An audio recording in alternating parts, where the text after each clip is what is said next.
लोकसभा चुनाव के अंतिम चरण की वोटिंग के दिन 1 जून को इंडिया गठबंधन के नेताओं की बड़ी बैठक बुलाई गई है। इस बैठक में चुनाव नतीजों के साथ आगे की रणनीति को लेकर भी मंथन किया जाना है। लोकसभा चुनाव के नतीजे 4 जून को आएंगे। ऐसे में नतीजे से पहले ही इंडिया गठबंधन की बैठक काफी अहम मानी जा रही है। चुनाव के बाद की परिस्थितियों के मद्देनजर होने वाली बैठक में आपस में एकजुटता बनाए रखने की कोशिश और आगे की तैयारियों को लेकर रणनीति बनाई जाएगी। बता दें कि दिल्ली में 1 जून को इंडिया गठबंधन की होने वाली बैठक में सभी सहयोगियों की बैठक में भाग लेने के लिए आमंत्रित किया गया है। माना जा रहा है कि यह बैठक चुनाव की समीक्षा करने और नतीजे की बाद की परिस्थितियों को लेकर हो रही है। इसके अलावा इंडिया गठबंधन के भविष्य के कदमों पर चर्चा करने के लिए बुलाई गई है। इंडिया गठबंधन की बैठक ऐसे समय पर हो रही है जब लोकसभा चुनाव के अंतिम चरण की वोटिंग हो रही है।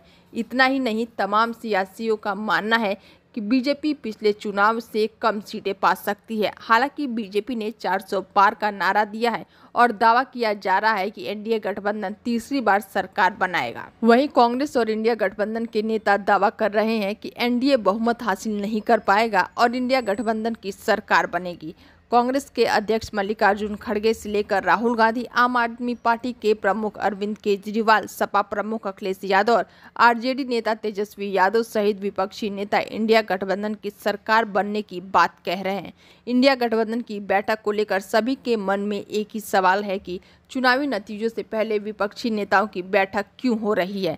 इसे लेकर स्पष्ट तौर पर अभी कुछ नहीं कहा जा सकता है, लेकिन यह बैठक उस दिन रखी गई है जिस दिन आम आदमी पार्टी के संयोजक और दिल्ली के सीएम अरविंद केजरीवाल की अंतरिम जमानत का आखिरी दिन है।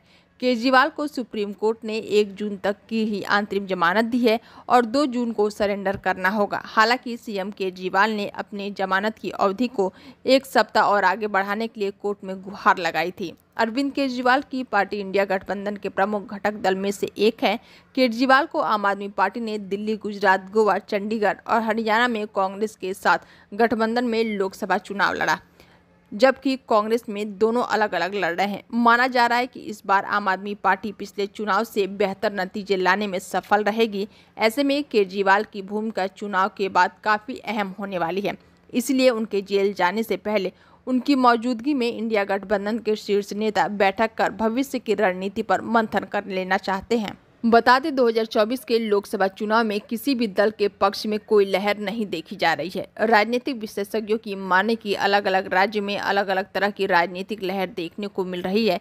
2014 और 2019 की तरह बीजेपी के पक्ष में इस बार लहर नहीं है। ऐसे में बीजेपी के लिए अपने पुराने नतीजों को दोहराना आसान नहीं होगा। एनडीए गठबंधन अगर बहुमत से दूर रहता है तो फिर इंडिया गठबंधन में शामिल दलों की भूमिका अहम हो जाएगी। ऐसे में इंडिया गठबंधन नतीजे के बाद की स्थिति को लेकर विचार विमर्श करेंगे और भविष्य की रणनीति पर अभी से ही मंथन करने में जुट जाएंगे।